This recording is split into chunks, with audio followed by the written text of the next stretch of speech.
Salut mes gourmands, allez aujourd'hui je vous emmène en voyage direction l'Asie pour ces petits mochis. Habituellement je les achète dans le commerce et suite à une conversation avec ma prof de piano, je me suis dit après tout pourquoi pas les tenter. Alors petite particularité, j'ai appris que ces mochis s'appellent également des daifuku, désolé pour la prononciation, mais que ce sont des petits gâteaux censés porter chance. Ça tombe bien, avec les temps qui courent, on en a tous besoin.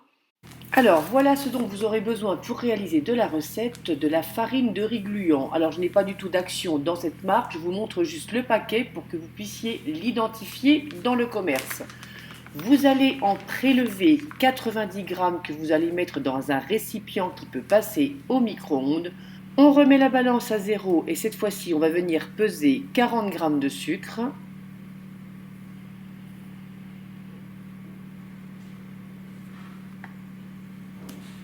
Vous ajoutez maintenant 180 grammes d'eau.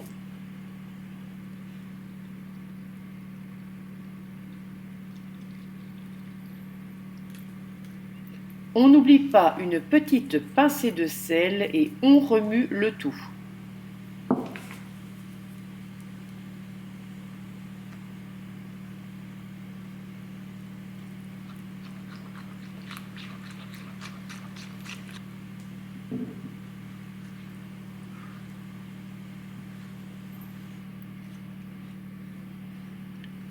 Quand la préparation est bien homogène, vous allez la filmer et vous allez la passer tout simplement 2 minutes au micro-ondes.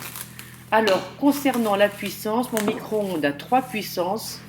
Je l'ai mis puissance intermédiaire et donc pendant 2 minutes.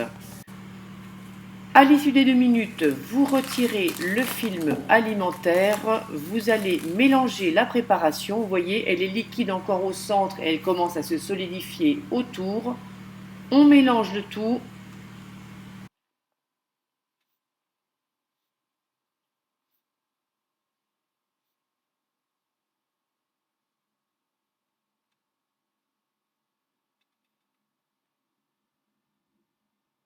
On remet le film alimentaire et c'est reparti pour cette fois-ci 1 minute au micro-ondes.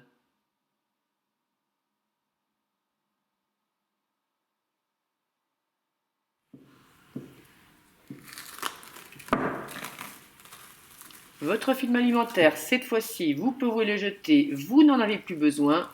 Et vous allez remuer la pâte jusqu'à ce qu'elle soit complètement homogène. Honnêtement, à la maison, ça a dû me prendre à peu près 30 secondes. Pour garnir les mochis, on va utiliser de la pâte Anko. C'est la recette que je vous ai mis en ligne dernièrement, réalisée avec des haricots rouges azuki. Vous en prélevez des petites boules que vous venez tout simplement former entre vos mains. Ça doit avoir la forme, la taille d'une petite noix. Vous allez faire 12 boules de pâte Anko. Et pour la réalisation, c'est pareil. Je n'ai pas d'action chez Tipiak, je vous montre juste que c'est de la fécule qu'on doit utiliser. Avec une petite passette, vous en répartissez sur votre plan de travail en fines couches.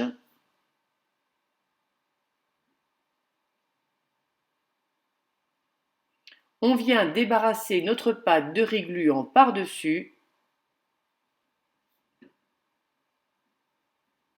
On saupoudre d'un peu de fécule pour pouvoir manipuler la pâte sans qu'elle ne nous colle aux doigts.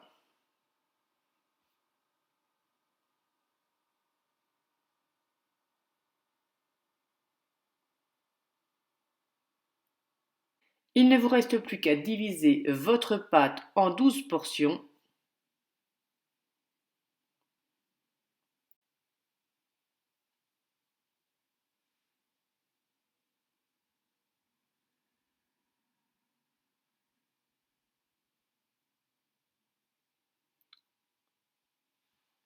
Vous prenez chaque morceau, vous l'aplatissez légèrement, vous venez déposer au cœur une boule de pâte Anko,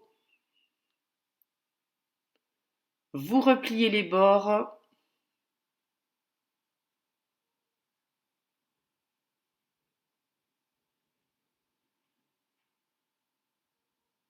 Vous roulez entre vos mains et ça y est, vous avez votre premier mochi qui est réalisé. Vous le déposez sur une assiette que vous avez saupoudrée de fécule.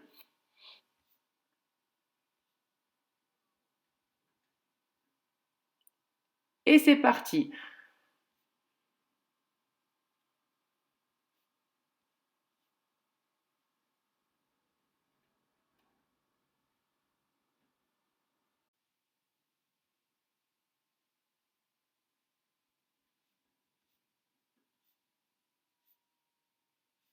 Alors, lorsque j'ai fait le deuxième, j'ai commencé à galérer un peu parce que ça collait les mains, j'en avais partout.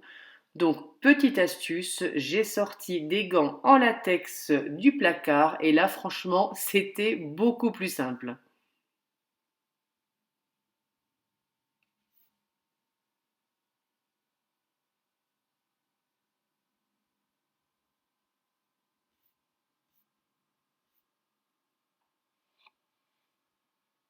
Voilà mes gourmands comment j'ai réalisé ces petits mochis à la maison. J'espère que cette recette vous aura plu. N'hésitez pas à me laisser un commentaire et pourquoi pas à vous abonner pour ne rater aucune des nouvelles vidéos. Je vous dis à très vite pour une prochaine recette et en attendant, comme à chaque fois, je vous fais de gros bisous sucrés à tous.